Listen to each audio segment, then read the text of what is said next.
to still go far in your hair selling, not just relying on Vietnam to as your suppliers and maybe a few other countries or here and there, then I feel like you need to stick with this page. Because something I encountered while doing my research, I used to chat suppliers randomly, to like, interact with them, hear what they have to say, know the kind of knowledge they have, how confident they are in their products. So I came across one of a particular country. I will not state that because that is my marketing strategy. I chatted this particular supplier and she gave me very nice views of our product. I had to at first glance I was like, wow, this is the contact. This is that I was just waiting for when I had the money, I would go and test the person out, that kind of thing. So she was just showing like different textures. And then there was this texture that was off and I was like, okay, where are you getting your where are you sourcing your hairs from?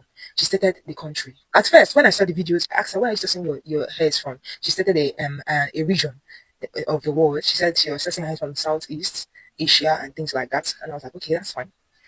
And then I saw another texture that was kind of off. And I said, okay, where are you sourcing this one from? Since you said that you only sell raw hairs. I asked her, where are you sourcing this particular one from? She said, from a country in Southeast Asia. That was when I knew that something is not adding up. At first, because I've already done my own research and I've tried to check country by country textures that they have, regions, and all of those things. I have done that, trust me. And I told her that this country does not have this texture.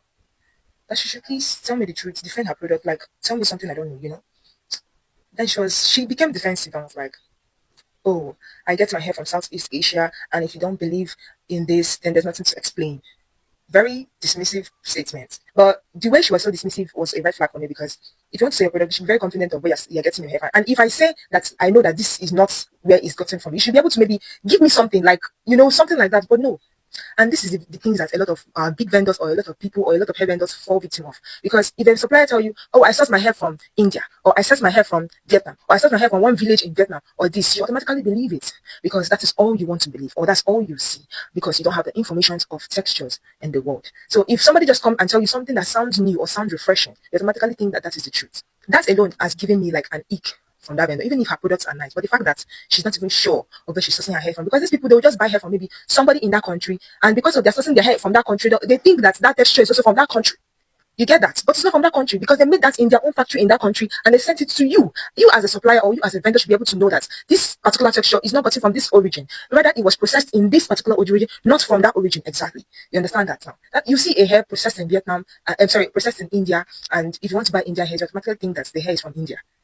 That is, you understand that? I don't know if I get to it. So that is the thing that we need to correct now. We need to be more confident in our knowledge. We need to be more solid about where we are sourcing our hairs from. Be very, very straight with these vendors. Be very, very straight with the suppliers so that they can tell you the truth of where they're sourcing their hair from. And if they're not selling raw hairs, you'll be able to identify that they are not selling raw hairs. But if they're selling raw hairs, then you can go ahead and purchase from them.